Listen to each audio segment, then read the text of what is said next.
Praise the Lord. Praise the Lord. Praise the Lord. ಪಿತನಿಗೂ ಸುತನಿಗೂ ಮತ್ತು ಪವಿತ್ರ ಆತ್ಮರಿಗೂ ಮಹಿಮೆಯಾಗಲಿ. ಆದಿಯಲ್ಲಿದ್ದ ಹಾಗೆ ಈಗಲೂ ಯಾವಾಗಲೂ ಸದಾಕಾಲಕ್ಕೂ ಸ್ತೋತ್ರ ಉಂಟಾಗಲಿ. Praise the Lord. Praise the Lord. ಪ್ರಭು ಯೇಸುವಿನಲ್ಲಿ ನನ್ನ ಪ್ರಿಯ ಸಹೋದರ ಸಹೋದರಿಯರೇ, ದೇವರ ಮಕ್ಕಳೇ, ಪ್ರಭು ಯೇಸು ಕ್ರಿಸ್ತರ ಕೃಪಾಶೀರ್ವಾದವು, ದೇವರ ಪ್ರೀತಿಯು, ಪವಿತ್ರ ಆತ್ಮರ ಅನ್ಯೋನ್ಯತೆಯು ನಿಮ್ಮೆಲ್ಲರೊಡನೆ ಇರಲಿ. Praise the Lord. Praise the Lord. ಪ್ರಿಯರೇ, ಈ ಮಧ್ಯಾಹ್ನ 3:30 ಗಂಟೆಯ ಸ್ವರ್ಗೀಯ ಮನ ಶುಶ್ರೂಷೆಗೆ ನಿಮ್ಮೆಲ್ಲರನ್ನು ಆತ್ಮೀಯವಾಗಿ ಸ್ವಾಗತಿಸುತ್ತೇನೆ. ನಾವು ಪ್ರತಿದಿನವೂ ದೇವರ ವಾಕ್ಯವನ್ನು ಧ್ಯಾನಿಸ್ತೇವೆ. ಕ್ರೈಸ್ತರಾಗಿರುವಂತಹ ನಾವು ನಮ್ಮನ್ನ ಒಂದು ಆಲೋಚನೆಗೆ ತೆಗೆದುಕೊಳ್ಳುತ್ತೇವೆ ಎಂಬುದಾದರೆ, ನಮಗೆ ಬುದ್ಧಿ ಬಂದಂತಹ ದಿನದಿಂದ ಈ ಕ್ಷಣದವರೆಗೂ, ಇವತ್ತು ನಮಗೆ ಪ್ರಾಯ 10, 20, 30, 40, 50, 60, 70, 80, 90 ವರ್ಷವಾಗಿರಬಹುದು. ಬುದ್ಧಿ ಬಂದಂತಹ, ತಿಳುವಳಿಕೆ ಬಂದಂತಹ ದಿನದಿಂದ ನಾವು ದೇವರ ವಾಕ್ಯವನ್ನು ಕೇಳುತ್ತಲೇ ಇದ್ದೇವೆ. ಎಷ್ಟೋ ತತ್ವಗಳನ್ನ ಕೇಳುತ್ತಾ ಇದ್ದೇವೆ, ಎಷ್ಟೋ ಗಾದೆ ಮಾತುಗಳನ್ನ ಕೇಳುತ್ತಾ ಇದ್ದೇವೆ, ಎಷ್ಟೋ ಜನ ಮೇಧಾವಿಗಳ ಭಾಷಣಗಳನ್ನು ಕೇಳ್ತಾ ಇದ್ದೇವೆ. ಅದು ಸನ್ಯಾಸಿ ಆಗಿರ್ಬೋದು, ಸ್ವಾಮೀಜಿ ಆಗಿರ್ಬೋದು, ಒಂದು ಪ್ರವಾದಿ ಆಗಿರ್ಬೋದು, ಶುಭ ಸಂದೇಶಕ ಆಗಿರ್ಬೋದು, ಯಾಜಕ ಆಗಿರ್ಬೋದು, ಪಾಸ್ಟರ್ ಆಗಿರ್ಬೋದು, ಸಭಾಪಾಲಕ ಆಗಿರ್ಬೋದು, ಯಾರೇ ಸಹ ಆಗಿರ್ಬೋದು. ಹೀಗೆ ಹಲವಾರು ವಿಷಯದಲ್ಲಿ ನಾವು ನೋಡುತ್ತೇವೆ. ಅನೇಕ ಜ್ಞಾನಗಳು ನಮ್ಮ ಮುಂದೆ ಬಂದಿದೆ.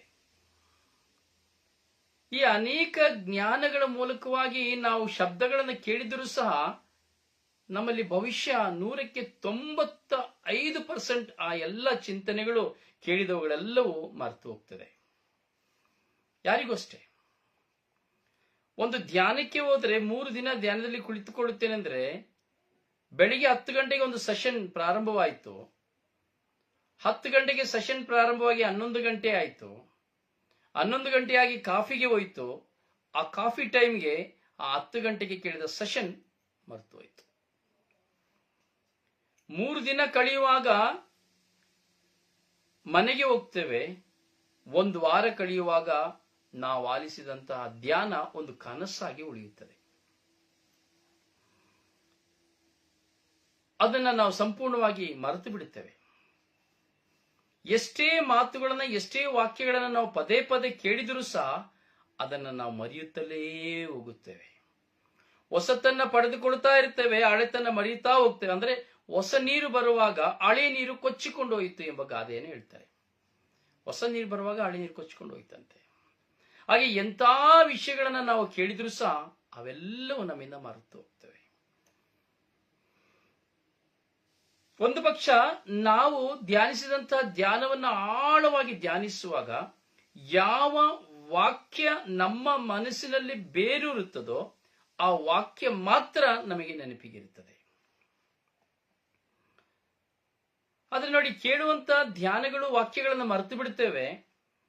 ಆದರೆ ಮನೆಯಲ್ಲಿ ನಡೆಯುವ ಘಟನೆ, ಕುಟುಂಬದಲ್ಲಿ ನಡೆಯುವ ಘಟನೆ, ಗಂಡ ಹೆಂಡತಿಯರ ಮಧ್ಯೆ ನಡೆಯುವಂತಹ ಘಟನೆಯ ಘರ್ಷಣೆ, ಅಥವಾ ನಮ್ಮನ್ನ ಯಾರಾದರೂ ವಂಚಿಸಿದಂತಹ ಘಟನೆ, ನಮ್ಮನ್ನು ದೂಷಿಸಿದಂತಹ ಘಟನೆ, ಮೋಸ ಮಾಡಿದಂತಹ ಘಟನೆ, ಇದಾವುದನ್ನು ಮನುಷ್ಯ ಮರೆಯುವುದಿಲ್ಲ.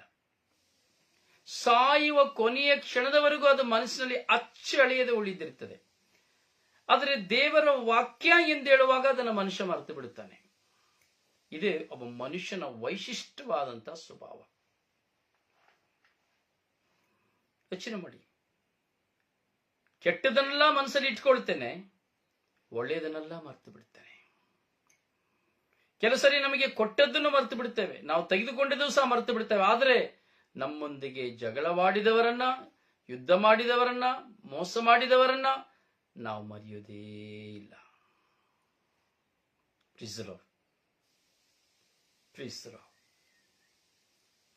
ಪ್ರಿಯರೇ, ಈ ಒಂದು ವಿಚಾರವನ್ನು ನಾವು ಚಿಂತಿಸಬೇಕಾದ್ರೆ, ಒಬ್ಬ ವ್ಯಕ್ತಿ ಯಾವಾಗ ತನ್ನ ಜೀವಿತದ ಕಹಿ ಘಟನೆಯನ್ನ ಮರೆಯಲು ಸಾಧ್ಯ? ತನ್ನ ಜೀವಿತದ ಕಹಿ ಘಟನೆಯನ್ನು ಯಾವಾಗ ಮರೆಯಲು ಸಾಧ್ಯ? ಪ್ರಿಯರೇ, ಅದನ್ನು ದೇವರನ್ನ ಆಶ್ರಯಿಸಿಕೊಂಡವನಿಗೆ ಮಾತ್ರವೇ ಅದನ್ನು ಮರೆಯಲು ಸಾಧ್ಯ, ಹೊರತು ಬೇರೆ ಯಾರಿಂದಲೂ ಸಾಧ್ಯವಿಲ್ಲ. ದೇವರನ್ನ ಆಶ್ರಯಿಸಿಕೊಂಡವನು ಅಂದ್ರೆ ಕೇವಲ ಒಂದು ಪ್ರಾರ್ಥನೆ ಮಾಡ್ತಾ ಕೂತ್ಕೊಂಡಿರೋನಲ್ಲ. ದೇವರ ವಾಕ್ಯಗಳನ್ನ ಸಂಪೂರ್ಣವಾಗಿ ತನ್ನ ಜೀವಿತದಲ್ಲಿ ಅನುಭವಕ್ಕೆ ತಂದುಕೊಂಡವನು ಮಾತ್ರವೇ ಆ ಕಹಿಯ ಘಟನೆಗಳನ್ನು ಮರೆತು ಜೀವಿಸಲಿಕ್ಕೆ ಸಾಧ್ಯ. ಇಲ್ಲಾಂದ್ರೆ ಖಂಡಿತವಾಗಿಯೂ ಸಾಧ್ಯವಿಲ್ಲ. ಹೌದು ನನ್ನ ಸಹೋದರ, ಸಹೋದರಿ, ನನ್ನೊಂದಿಗೆ ದೇವರು ನಡೆದಿದ್ದು ನಡೆದಾಯಿತು. ನನ್ನ ಜೀವಿತದಲ್ಲಿ ಇಂತಹ ದುರ್ಘಟನೆ ನಡೆಯಬಾರದಿತ್ತು, ನಡೆದಾಯಿತು. ಆದರೆ ಏನು ನಡೆದರೂ ದೇವರು ನನ್ನೊಂದಿಗಿದ್ದಾರೆ, ದೇವರು ನನ್ನನ್ನು ಕೈ ಬಿಡುವುದಿಲ್ಲ ಎಂಬ ಭರವಸೆ ನಮಗಿರಬೇಕು. ಹೀಗೆ ದೇವರಲ್ಲಿ ಭರವಸೆ ಇರುವವನು ಮಾತ್ರವೇ ಎಲ್ಲವನ್ನ ಮರೆಯಲು ಸಾಧ್ಯ, ಅಲ್ಲದೆ ಬೇರೆ ಮರೆಯಲು ಸಾಧ್ಯವಿಲ್ಲ. ಮೊದಲನೆಯ ಭಾಗ. ಎರಡನೆಯ ಭಾಗ, ಇದು ಮೊದಲನೆಯ ಭಾಗವನ್ನು ನಾವು ಧ್ಯಾನಿಸಿದ್ದು ಪ್ರಾಪಂಚಿಕವಾಗಿ ಜೀವಿಸುವಂತಹ ವ್ಯಕ್ತಿಗಳಾಗಿ. ಎರಡನೆಯ ಭಾಗವನ್ನು ನಾವು ಚಿಂತಿಸುವುದಾದರೆ, ಎಷ್ಟೋ ಜನರು ವಿಶ್ವಾಸದಲ್ಲಿ ಬೆಳೆದು ಬರ್ತಾರೆ. ವಿಶ್ವಾಸದಲ್ಲಿ ಬೆಳೆದು ಬಂದು ಕೆಲವರು ಗುರುಗಳಾಗ್ತಾರೆ, ಪಾಸ್ಟರ್ಸ್ ಆಗ್ತಾರೆ, ಅಥವಾ ಶುಭ ಸಂದೇಶವನ್ನು ಸಾರುವವರಾಗ್ತಾರೆ. ಇವರ ಜೀವಿತದಲ್ಲಿಯೂ ಹಲವಾರು ಶೋಧನೆಗಳು, ಹಲವಾರು ಹೋರಾಟಗಳು, ಹಲವಾರು ಗಾಯಗಳು ತಲೆದೂರುತ್ತದೆ. ಆದರೆ ಇವರ ಜೀವಿತದಲ್ಲಿ ಇವರು ತಪ್ಪು ಮಾಡಿರ್ತಾರೆ, ಪರಿವರ್ತನೆ ಹೊಂದಿರ್ತಾರೆ. ಯಾಕಂದ್ರೆ ತಪ್ಪು ಮಾಡದ ವ್ಯಕ್ತಿ ಯಾರೂ ಇಲ್ಲ. ಆದರೂ ಸಹ ಈ ದೇವರ ಸೇವೆಯನ್ನು ಮಾಡುವವರ ಜೀವಿತದಲ್ಲಿ ಹೋರಾಟಗಳು ದುಪ್ಪಟವಾಗಿರುತ್ತದೆ. ಒಬ್ಬ ಸಾಮಾನ್ಯ ಮನುಷ್ಯನಿಗೆ ಬರುವ ಹೋರಾಟಕ್ಕಿಂತ ಈ ದೈವ ಸೇವೆ ಮಾಡುತ್ತೇನೆ ಅಂತ ಆದ್ರೆ ಪ್ರಾಮಾಣಿಕವಾಗಿ ಸುಮ್ಮನೆ ಎಲ್ಲಿಯೋ ಒಂದು ವಾರ ಹೋಗಿ, ತಿಂಗಳಲ್ಲಿ ಒಂದಿನ ಹೋಗಿ ಧ್ಯಾನ ಕೊಟ್ಟು ಬರುವವರಲ್ಲ.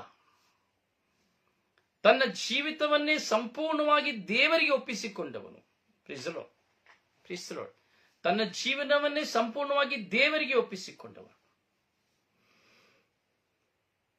ಇವರ ಜೀವಿತದಲ್ಲಿ ಸಮಸ್ಯೆಗಳು, ಏಳುತ್ತಿರದ ಸಮಸ್ಯೆಗಳು ಸಾಗರದ ಅಲೆಗಳಂತೆ ಅಬ್ಬರಿಸುತ್ತಾ ಇರುತ್ತದೆ.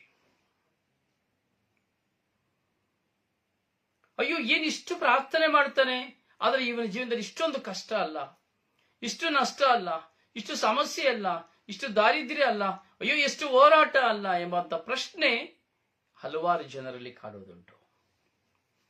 ಪ್ರಾರ್ಥಿಸಿದ ಇವನ ಜೀವನ ಹೀಗೆ ಆಗಿ ಹೋಯ್ತಲ್ಲ, ಅಯ್ಯೋ ಇವಳ ಹೆಂಡತಿ ಹೀಗೆ ಆಗಿ ಹೋದ್ಲಲ್ಲ, ಅಯ್ಯೋ ಇವನ ಮಕ್ಕಳು ಹೀಗೆ ಆಗಿ ಹೋದ್ನಲ್ಲ, ಅಯ್ಯೋ ಇವರ ಗಂಡ ಹೀಗೆ ಆಗಿ ಹೋದನಲ್ಲ, ಅಯ್ಯೋ ಅವರಪ್ಪ ಕುಡುಕ, ಅವರಮ್ಮ ವಾಚಾಳಿ. ಹಲವಾರು ಹೊರೆಗಳು, ಭಾರಗಳು ಈ ದೈವ ಸೇವೆ ಮಾಡುವವನ ಜೀವಿತದಲ್ಲಿ ಚಂಡಮಾರುತದಂತೆ ಬೀಸುತ್ತದೆ.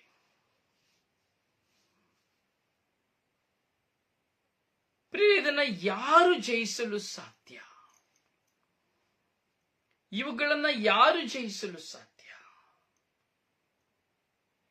ದೇವರ ಸೇವೆ ಬರೀ ಗಂಡಸರಿಗೆ ಸೀಮಿತವಾದುದಲ್ಲ, ಮನುಷ್ಯನಿಗೆ ಸೀಮಿತವಾದುದು.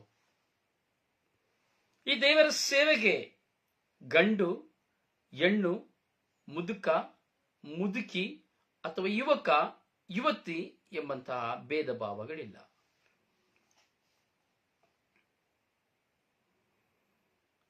ಪ್ರಿಯರೇ, ದೇವರಲ್ಲಿ ಭರವಸೆ ಇಟ್ಟು ದೇವರ ಸೇವೆ ಮಾಡಲು ಹೋಗುವವನನ್ನ ಕುರಿತು ನಾವು ಚಿಂತಿಸುತ್ತೇವೆ ಎಂಬುದಾದರೆ, ಈ ದೇವರಲ್ಲಿ ಭರವಸೆ ಇಟ್ಟು ತನ್ನ ಜೀವಿತವನ್ನ ದೇವರಿಗಾಗಿ ಸಮರ್ಪಿಸುತ್ತಾನೆ ಎಂಬುದಾದರೆ, ಸಿರಾಕಿನ ಗ್ರಂಥದಲ್ಲಿ 3ನೇ ಅಧ್ಯಾಯದಲ್ಲಿ 1ನೇ ವಾಕ್ಯವನ್ನು ನಾವು ಧ್ಯಾನಿಸುವುದಾದರೆ, ವಾಕ್ಯ ಹೇಳ್ತದೆ, ಮಗನೇ, ದೇವರ ಸೇವೆಯನ್ನು ಮಾಡಬೇಕೆಂದು ಬಯಸುವಿಯಾ? Are you ready to serve the God? ಮಗನೇ, ಮಗಳೇ, ನೀನು ದೇವರ ಸೇವೆ ಮಾಡಲು ಬಯಸುವಿಯಾ? ಎಷ್ಟು ಜನರಿಗೆ ಇಲ್ಲಿ ದೇವರ ಸೇವೆ ಮಾಡಲಿಕ್ಕೆ ಬಯಕೆ ಇದೆ?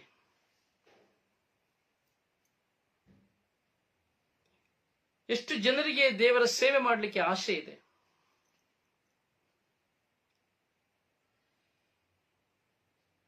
ಪ್ರಿಯರೇ, ದೇವರ ಸೇವೆಯನ್ನ ಮಾಡಲಿಕ್ಕೆ ಎಲ್ಲರಿಗೂ ಅವಕಾಶವಿದೆ. ಎಲ್ಲರಿಗೂ ಅವಕಾಶವಿದೆ. ಯಾವ ವಿಧವಾದ ತಾರತಮ್ಯಗಳು, ಏಜ್ ಲಿಮಿಟೇಷನ್ಗಳು, ಯಾವುದು ವಿದ್ಯಾಭ್ಯಾಸಗಳು ಇಲ್ಲ. ಮನಸ್ಸಿರಬೇಕು ಅಷ್ಟೇ.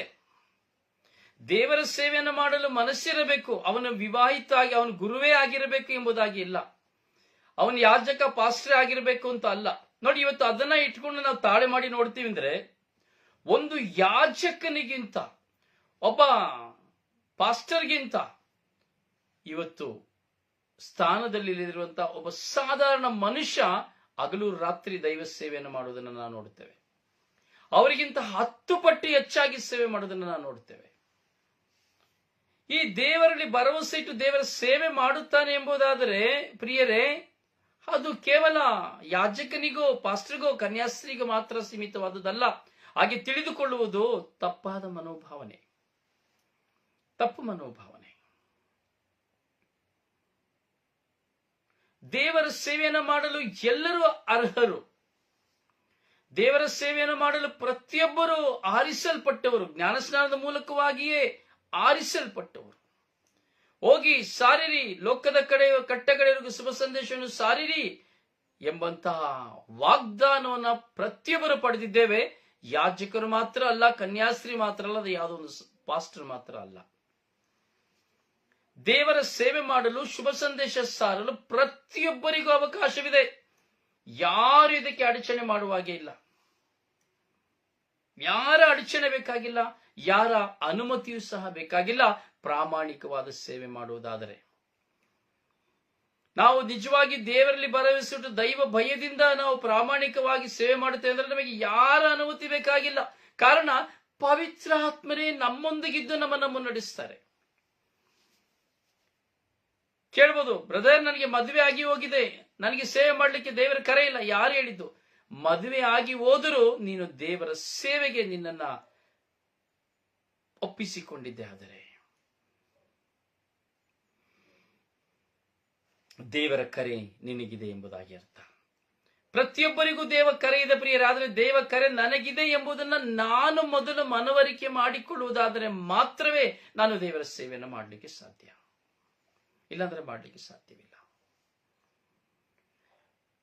ವಿವಾಹವಾದರೆ ಒಂದು ವಿವಾಹಿತ ಸ್ತ್ರೀ ಇರಬಹುದು, ವಿವಾಹಿತ ಪುರುಷ ಇರಬಹುದು, ತನ್ನ ಕುಟುಂಬ ಜೀವಿತದಲ್ಲಿ ಪ್ರಾಮಾಣಿಕತೆಯಿಂದ ತನ್ನ ಗಂಡನ ಮುಂದೆ, ತನ್ನ ಹೆಂಡತಿಯ ಮುಂದೆ ಅಥವಾ ತನ್ನ ಮಕ್ಕಳ ಮುಂದೆ, ಎತ್ತವರ ಮುಂದೆ ಜೀವಿಸುವುದಾದರೆ ಅದು ಒಂದು ಸೇವೆ.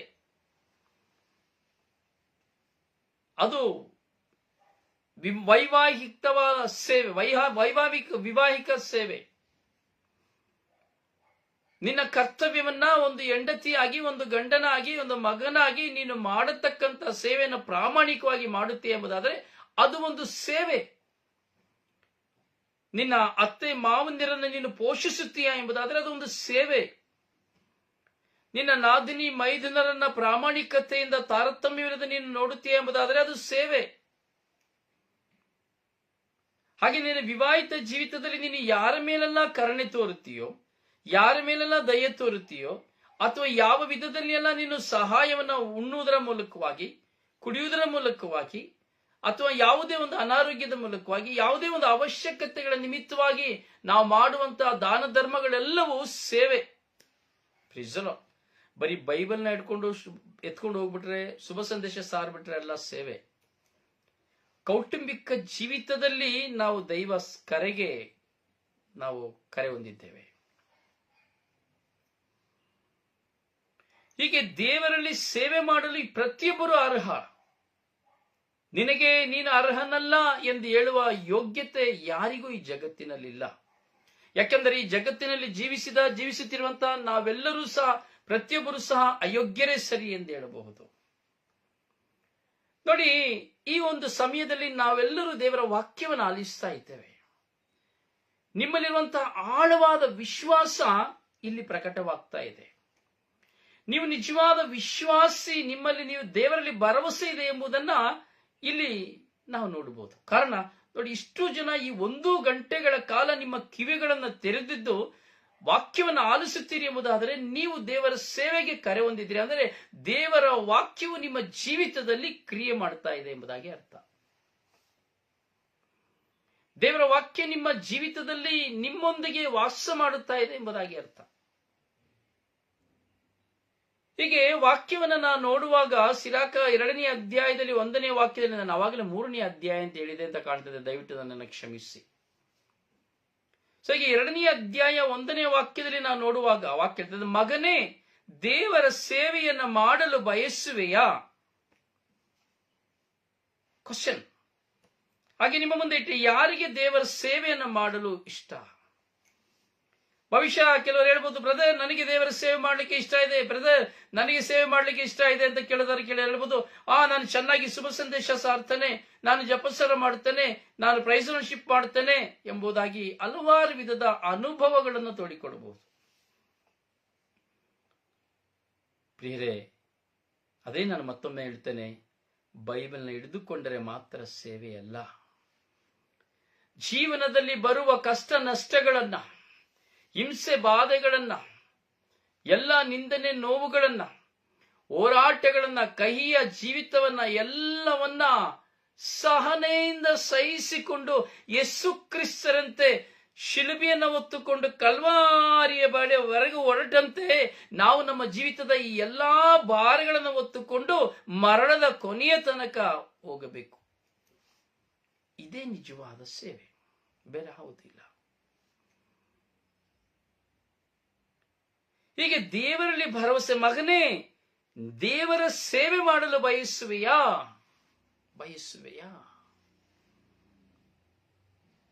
ಎಲ್ಲರಿಗೂ ದೇವರ ಸೇವೆ ಮಾಡಲಿಕ್ಕೆ ಖಂಡಿತವಾಗಿ ಆಶೆ ಆಗ್ತದೆ. ಅದಕ್ಕೇನೆ ದೇವರು ಹೇಳ್ತಾ ಇದ್ದಾರೆ, ದೇವರ ವಾಕ್ಯ ಹೇಳ್ತಾ ಇದೆ, ಈ ವಾಕ್ಯದ ಹಿಂಬದಿಯ ವಾಕ್ಯ ಹೇಳ್ತಾ ಇದೆ, ಹಾಗಾದರೆ ಶೋಧನೆಗಳನ್ನ ಎದುರಿಸಲು ನಿನ್ನ ಆತ್ಮವನ್ನ ಸಿದ್ಧಪಡಿಸಿಕೊ. ಓಕೆ, ನಿನಗೆ ದೇವರ ಸೇವೆ ಮಾಡಬೇಕು ಅಂತ ಇಷ್ಟ ಇದೆಯಲ್ವಾ? ಹಾಗಾದ್ರೆ ನಿನ್ನ ಮುಂದೆ ಬರುವಂತಹ ಎಲ್ಲಾ ಶೋಧನೆಗಳನ್ನ, ಇಲ್ಲಿ ಹೇಳ್ತಾ ಇರೋದು ಶೋಧನೆಗಳನ್ನು ಎದುರಿಸಲು ನಿನ್ನ ಆತ್ಮವನ್ನು ಸಿದ್ಧಪಡಿಸಿಕೊ. ಯಾವುದನ್ನ? ಶೋಧನೆಗಳನ್ನ ಎದುರಿಸಲು. ಅಂದರೆ ದೇವರ ಸೇವೆ ಮಾಡೋ ಬಯಸುವ ಪ್ರತಿಯೊಬ್ಬನು ಸಹ ಶೋಧನೆಗೆ ಒಳಗಾಗುತ್ತಾನೆ. ಶೋಧನೆಗಳು ಬರುತ್ತದೆ. ಅದಕ್ಕೆ ಯೇಸುಸ್ವಾಮಿ ತಾನು ಶಿಷ್ಯರಿಗೆ ಕಲಿಸಿಕೊಟ್ಟಂತಹ ಪ್ರಾರ್ಥನೆಯಲ್ಲಿ ಕೊನೆಯ ವಾಕ್ಯದಿಂದ ನೋಡುತ್ತೇವೆ, ನಮ್ಮನ್ನು ಶೋಧನೆಗೆ ಒಳಪಡಿಸದೆ ಕೇಡಿನಿಂದ ರಕ್ಷಿಸಿರಿ. ಆಮೆನ್. Hallelujah, hallelujah, hallelujah. ಪ್ರಿಯರೇ, ಹೀಗೆ ನಮಗೆ ಶೋಧನೆಗಳನ್ನು ಎದುರಿಸಲು ನಾವು ಸಿದ್ಧರಾಗಬೇಕು. ಒಂದು ವಿವಾಹಿತ ಜೀವಿತ, ಒಂದು ಸೇವೆ ಅಷ್ಟು ಸುಲಭ ಅಲ್ಲ. ಯಾರಿಗೂ ಗೊತ್ತಿಲ್ಲ, ಇದೆಲ್ಲ ಯಾರು ಯೋಚನೆ ಮಾಡುವುದಿಲ್ಲ. ನೀವೊಂದು ಮದುವೆ ಮಾಡಿಕೊಳ್ತೀರಿ ಅನ್ನೋದ, ಒಂದು ಹೆಣ್ಣು ವಿವಾಹವಾಗಿ ಒಂದು ಕುಟುಂಬಕ್ಕೆ ಹೋಗ್ತಾಳೆ ಅಂದ್ರೆ ಅದು ಸಾಧಾರಣ ವಿಷಯವಲ್ಲ. ನಿಜವಾಗಿ ಹೇಳ್ತೇನೆ, ಇದು ಎಷ್ಟು ಜನರಿಗೆ ಗೊತ್ತಿಲ್ಲ. ಒಂದು ಹೆಣ್ಣು ಮದುವೆ ಮಾಡಿ ತನ್ನ ಮನೆಯನ್ನ, ತನ್ನ ಊರನ್ನ ಬಿಟ್ಟು, ತನ್ನ ನೆರೆಯನ್ನ ಬಿಟ್ಟು ಗಂಡನೊಂದಿಗೆ ಹೋಗುತ್ತಾಳೆ ಎಂಬುದಾದ್ರೆ ಅದು ಸಾಧಾರಣ ವಿಷಯವಲ್ಲ. ಅದು ದೇವರ ಕೃಪೆ, ದೇವರ ವರದಾನ, ದೊಡ್ಡ ಸೇವೆ. ಒಂದು ಹೆಣ್ಣಿನ ಸೇವೆ ಅತಿ ಶ್ರೇಷ್ಠವಾದ ಸೇವೆ. ಆಕೆ ಸೇವೆ ಮಾಡಲು ಹೋಗುತ್ತಾಳೆ, ಹೆಣ್ಣು ಸೇವೆ ಮಾಡಲು ಹೋಗುತ್ತಾಳೆ. ಒಂದು ತನ್ನ ತಂದೆ ತಾಯಿಯನ್ನ ತ್ಯಜಿಸಿ, ತನ್ನ ಕುಟುಂಬವನ್ನ ತ್ಯಜಿಸಿ, ತನ್ನ ಒಡ ಹುಟ್ಟಿದವರನ್ನ ತ್ಯಜಿಸಿ, ತನಗಿರುವುದೆಲ್ಲವನ್ನ ತ್ಯಜಿಸಿ, ಅಳುತ್ತಾ ಕಣ್ಣೀರಿನಿಂದ ಆಕೆ ಮನೆಯನ್ನು ಇಳಿದು ಹೋಗುತ್ತಾಳೆ. ಹೇಗೆ ಹಸುವಿಗೆ ಒಂದು ಕುತ್ತಿಗೆಗೆ ಹಗ್ಗವನ್ನು ಹಾಕಿ ಎಳೆದುಕೊಂಡು ಹೋಗುತ್ತಾರೋ, ಹಾಗೆ ಹೆಣ್ಣಿಗೆ ಒಂದು ತಾಲಿ ಎಂಬಂತ ತಾಲಿಮಾಲೆಯನ್ನು ಹಾಕಿ ಅಥವಾ ಸಾಂಕೇತಿಕವಾದ ಒಂದು ಉಂಗುರವನ್ನ ತೊಡಿಸಿ ದೇವರ ಮುಂದೆ ನಾನು ಅವನನ್ನ ಪತಿಯಾಗಿ ಸ್ವೀಕರಿಸುತ್ತೇನೆಂದು ಹೇಳುತ್ತಾ ತನ್ನ ಮನೆಯನ್ನ ಬಿಟ್ಟು ತೆರಳುವಂತಹ ನಿಜವಾದ ಸೇವಕಿ ಮೊದಲನೆಯ ಪಾತ್ರದಲ್ಲಿ ಒಂದು ಹೆಣ್ಣನ್ನ ನಾವು ನೋಡ್ತೇವೆ. ಯಾರಿಗಾದ್ರೂ ಗೊತ್ತಿತ್ತಾ ಈ ವಿಷಯ? ವಿವಾಹವಾಗಿರುವಂತವ್ರು ನೀವು ಎಷ್ಟು ಜನ ಇದ್ದೀರಿ? ಈ ವಾಕ್ಯ ಯಾವತ್ತಾದ್ರೂ ನೀವು ಯೋಚನೆ ಮಾಡಿದ್ದೀರಾ? ಯಾರಿಗಾದ್ರೂ ಇದರ ಅರಿವು ಆಗಿದೆಯಾ? ಪ್ಲೀಸ್ ದಯವಿಟ್ಟು ಯಾರಾದ್ರೂ ಒಂದು ಮೆಸೇಜ್ ಹೇಳಿ. ಭವಿಷ್ಯ ಯೋಚನೆ ಮಾಡಿರ್ಲಿಕ್ಕಿಲ್ಲ. ಏನೋ ಮದುವೆ ಮಾಡಬೇಕು, ಮದುವೆ ಮಾಡಿ ಕೊಟ್ಟಿದ್ದಾರೆ, ನಾನು ಗಂಡನ ಮನೆಗೆ ಹೋಗ್ತೀನಿ ಅಷ್ಟೇ ಗೊತ್ತಿರೋದು. ಪ್ರಿಯರೇ, ಹೀಗೆ ಒಂದು ಹೆಣ್ಣು ಮಗಳು ತನ್ನನ್ನ ಪರಿತ್ಯಜಿಸಿ, ಯೇಸು ಸ್ವಾಮಿ ಹೇಳ್ತಾರೆ, ನಿನ್ನನ್ನು ಪರಿತ್ಯಜಿಸಿ ನಿನ್ನ ಶಿಲುಬೆಯನ್ನು ಹೊತ್ತುಕೊಂಡು ನನ್ನ ಹಿಂದೆ ಬಾ. ನಿನ್ನ ಶಿಲುಬೆಯನ್ನು ಹೊತ್ತುಕೊಂಡು ನನ್ನ ಹಿಂದೆ ಬಾ. ಒಂದು ಹೆಣ್ಣು ತನ್ನ ಶಿಲುಬೆಯನ್ನು ಹೊತ್ತುಕೊಂಡು ಕುಟುಂಬದಲ್ಲಿ ಬರುವಂತಹ ಭಾರಗಳನ್ನು ಹೊತ್ತುಕೊಂಡು ಕೊನೆಯ ಜೀವಿತದ ಮರಣದ ಸಮಯದವರೆಗೂ ಅವಳು ಸಾಗುತ್ತಾಳೆ. ಮೊದಲನೇದಾಗಿ ನಾವು ನೋಡುತ್ತೇವೆ, ಮಗಳೇ ದೇವರ ಸೇವೆ ಮಾಡಲು ಬಯಸುವೆಯಾ? ಮೊದಲು ಆ ಹೆಣ್ಣು ಮಗಳು ಸೇವೆ ಮಾಡುತ್ತಾಳೆ. ವಿವಾಹಿತ ಮಗಳು ತನ್ನ ಗಂಡನ ಸೇವೆಯನ್ನು ಮಾಡುತ್ತಾಳೆ. ಗಂಡನಿಗೆ ಎಷ್ಟು ವಿಧವಾದ ಸೇವೆಯನ್ನು ಮಾಡುತ್ತಾಳೆ. ತನ್ನ ಗಂಡನಿಗೆ ಪೋಷಣೆಯನ್ನು ಕೊಡುತ್ತಾಳೆ, ನಂಬರ್ 1. ತನ್ನ ಗಂಡನಿಗೆ ಪ್ರೀತಿಯನ್ನು ಕೊಡುತ್ತಾಳೆ, ನಂಬರ್ 2. ತನ್ನ ಗಂಡನಿಗೆ ರುಚಿಕರವಾದ ಆಹಾರವನ್ನು ಮಾಡಿಕೊಡುತ್ತಾಳೆ, ನಂಬರ್ 3. ತನ್ನ ಗಂಡನ ಯೋಗಕ್ಷೇಮಗಳಲ್ಲಿ ಕಾಳಜಿ ವಹಿಸುತ್ತಾಳೆ, ನಂಬರ್ 4. ತನ್ನ ಗಂಡನಿಗಾಗಿ ಹಗಲು ರಾತ್ರಿ ಎಂಬುದಾಗಿ ಅವನು ಬಾರದೇ ಇರಲು ತನ್ನ ನಿದ್ರೆಗಳನ್ನ ಹತೋಟಿಗೆ ತೆಗೆದುಕೊಂಡು ಆಕೆಯೂ ಸಹ ಊಟ ಮಾಡದೆ ತನ್ನ ಗಂಡನಿಗಾಗಿ ಕಾಯುತ್ತಾಳೆ, ನಂಬರ್ 6. ಆತನ ದೇಹದ ಸುಖವನ್ನ ಪೂರೈಸುತ್ತಾಳೆ. ಆತನ ಸೇವೆಯಲ್ಲಿ ಸಂಪೂರ್ಣ ನಿರತಳಾಗುತ್ತಾಳೆ. ನೋಡಿ, ಒಂದು ಹೆಣ್ಣಿನ ಸೇವೆ, 6 ಸೇವೆ, ಶ್ರೇಷ್ಠವಾದ ಸೇವೆ. ಈ 7ನೇ ಸೇವೆ, ಆಕೆ ತನ್ನ ಕುಟುಂಬದಲ್ಲಿ ಕುಳಿತು ತನ್ನ ಗಂಡನಿಗಾಗಿ ಕುಟುಂಬಕ್ಕಾಗಿ ಪ್ರಾರ್ಥಿಸಲು ಪ್ರಾರಂಭಿಸುತ್ತಾಳೆ. ಈಗ ಹೆಣ್ಣು 7 ವಿಧವಾದ ಸೇವೆಯನ್ನು ಪ್ರಾರಂಭಿಸುತ್ತಾಳೆ ತನ್ನ ವೈವಾಹಿಕ ಜೀವಿತದಲ್ಲಿ ತನ್ನ ಗಂಡನೊಂದಿಗೆ. ಎರಡನೇ ಹಂತದಲ್ಲಿ ನಾವು ನೋಡುತ್ತೇವೆ, ಈ ಹೆಣ್ಣಾದವಳು ತನ್ನ ಗಂಡನು ಕೊಡುವಂತಹ ಮಗುವನ್ನ ತನ್ನ ಗರ್ಭದಲ್ಲಿ ಹೊರುತ್ತಾಳೆ. ತನ್ನ ಎರಡನೆಯದು ತನ್ನ ಗಂಡನ ಸಂತತಿಯನ್ನ ತನ್ನ ಗರ್ಭದಲ್ಲಿ ಹೊತ್ತು ಅವಳು ಬೆಳೆಸುವಂತಹ ಸೇವೆ ಮಾಡ್ತಾಳೆ. ಮೂರನೆಯದು, ಆ ಮಗುವು ಜನ್ಮ ತಾಳಿದ ಬಳಿಕ ಆ ಮಗುವನ್ನು ಸಾಯುವ ತನಕ ಆ ಮಗುವಿನ ಶುಶ್ರೂಷೆಯ ಸೇವೆಯನ್ನು ಮಾಡುತ್ತಾಳೆ. 7:3-10. ಮತ್ತೆ ನಾವು ನೋಡುತ್ತೇವೆ, ಆ ಹೆಣ್ಣಾದವಳು ತನ್ನ ಅತ್ತೆಯ ಸೇವೆಯನ್ನ ಮಾಡುತ್ತಾಳೆ. ಅತ್ತೆಯನ್ನ ಉಣ್ಣಬಡಿಸಲು, ಅತ್ತೆಯ ಯೋಗಕ್ಷೇಮವನ್ನು ನೋಡಲು, ಅತ್ತೆಯ ಅನಾರೋಗ್ಯದಲ್ಲಿ, ಅತ್ತೆಯ ಯಾವುದೇ ಅವಶ್ಯಕತೆಗಳಲ್ಲಿ ತನ್ನ ಅತ್ತೆಯ ಸೇವೆಯನ್ನು ಮಾಡುತ್ತಾಳೆ. ಮತ್ತೆ ತನ್ನ ಮಾವನ ಸೇವೆಯನ್ನು ಮಾಡುತ್ತಾಳೆ. ವಯಸ್ಸಾದ ಮಾವನನ್ನ ಗೌರವಿಸಿ ಅವರಿಗೆ ಆಹಾರವನ್ನು ನೀಡುವುದರ ಮೂಲಕವಾಗಿಯೂ ಹಾಗೂ ಅವರಿಗೆ ಬೇಕಾದಂತಹ ಎಲ್ಲ ಅವಶ್ಯಕತೆಯ ಕಾರ್ಯಗಳನ್ನು ಪೂರೈಸುವಂತಹ ಸೇವೆಯನ್ನು ಮಾಡುತ್ತಾರೆ. 10+2 12.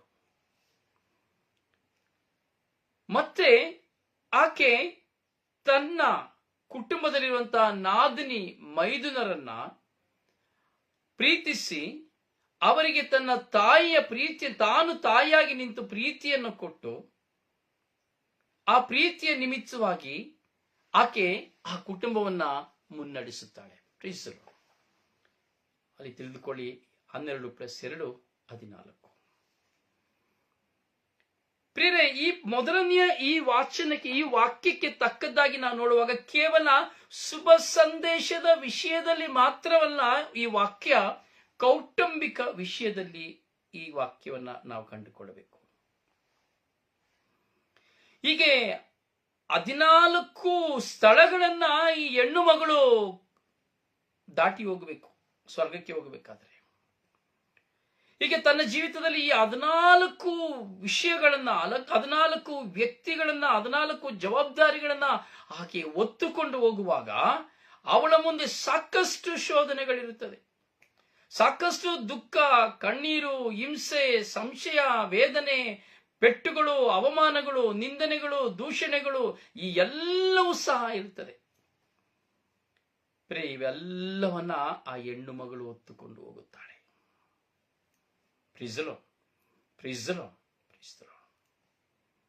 ಸಹನೆಯಿಂದ ಹೊತ್ತುಕೊಂಡು ಹೋಗುತ್ತಾಳೆ. ಅಂದ್ರೆ ಈ ಮೊದಲಿಗೆ ನಾನು ಹೇಳುವಂತ ವಿಷಯ ಅಂದ್ರೆ, ಒಂದು ಹೆಣ್ಣು ಮಗಳು ತನ್ನ ಕೌಟುಂಬಿಕ ಜೀವಿತದಲ್ಲಿ ಮಾಡುವಂತ ಪ್ರತಿಯೊಂದು ಕಾರ್ಯಗಳು ಸಹ ಸೇವೆ. ಆದ್ರೆ ನೀನು ಮದುವೆ ಆಗ್ತೀಯ ಅಂದ್ರೆ ನಿನ್ನ ಮದುವೆಯ ಜೀವಿತದಲ್ಲಿ ನಿನಗೆ ಬರುವಂತ ಎಲ್ಲಾ ಶೋಧನೆಗಳನ್ನ ಜಯಿಸಲು ನೀನು ಸಿದ್ಧನಾಗಬೇಕು. ನೀನು ವಿವಾಹವಾಗ್ತೀಯ ಅಂದ್ರೆ ನೀನು ಎಲ್ಲ ಶೋಧನೆಗಳನ್ನ ಜಯಿಸಲು ನೀನು ಸಿದ್ಧರಾಗಬೇಕು. ಸೇವೆ ಅಂದ ತಕ್ಷಣ ಎಲ್ಲೆಲ್ಲಿ ಹೋಗಿದ್ರಿ? ಇದು ಮೊದಲನೆಯ ಸೇವೆ ನಿಮ್ಮ ಮುಂದೆ ಇಟ್ಟಿದ್ದೇನೆ. ಎರಡನೆಯ ಕಾರ್ಯದಲ್ಲಿ ಒಂದು ಪತಿ, ಒಂದು ಗಂಡ ಎಂಬಂತಹ ವಿಷಯವನ್ನು ತೆಗೆದುಕೊಳ್ಳುವಾಗ ಅವನ ಸೇವೆ ಇನ್ನಷ್ಟು ಶಕ್ತವಾದಂತಹ ಸೇವೆ.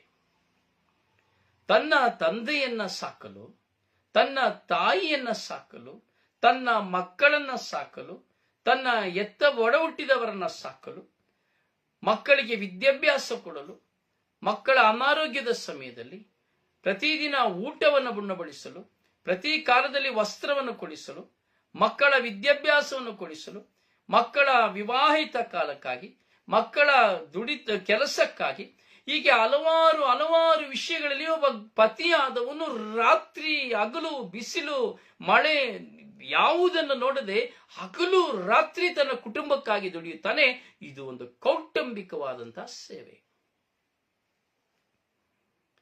ಈತನ ಮುಂದೆ ಎಷ್ಟೋ ಶೋಧನೆಗಳು, ಹೆಂಡತಿ ವಾಚಾಳಿ, ಗಂಡ ಮಕ್ಕಳು ಕೇಳೋದಿಲ್ಲ, ಹೋರಾಟ, ಸಾಲ, ಹಲವಾರು ಸಮಸ್ಯೆಗಳು. ಇಷ್ಟು ಹಲವಾರು ಸಮಸ್ಯೆಗಳು ಬಂದರೂ ಸಹ ಆ ಎಲ್ಲಾ ಸಮಸ್ಯೆಗಳ ಗೊಡುವಿನಲ್ಲಿಯೂ ಸಹ ದೇವರಲ್ಲಿ ಭರವಸೆ ಇಡುತ್ತಾ, ಯಾವುದೇ ಕಳ್ಳತನಕ್ಕೆ ಹೋಗದೆ, ಯಾವುದೇ ಕೆಟ್ಟತನಕ್ಕೆ ಹೋಗದೆ, ತನ್ನ ಕುಟುಂಬವನ್ನ ದುಡಿದು ಒಂದು ಕತ್ತೆಯಂತೆ ದುಡಿದು ಹಗಲು ರಾತ್ರಿ ತಾನು ತಿನ್ನದೆ ತನ್ನ ಹೊಟ್ಟೆಗೆ ಹಸಿವನ್ನು ಹಾಕಿಕೊಂಡು ನೀರು ಕುಡಿದುಕೊಂಡು ಹಗಲು ರಾತ್ರಿ ತನ್ನ ಕುಟುಂಬವನ್ನು ಮುನ್ನಡೆಸಿಕೊಂಡು ಹೋಗಲು ಶ್ರಮಿಸುವಂತ ಒಂದು ಪತಿಯ ಸೇವೆ ಆಶೀರ್ವಾದದ ಸೇವೆ. ಈ ಸೇವೆಗಿಂತ ದೊಡ್ಡ ಸೇವೆ ಇಲ್ಲ. ಯೋಚನೆ ಮಾಡಿ ನೋಡಿ.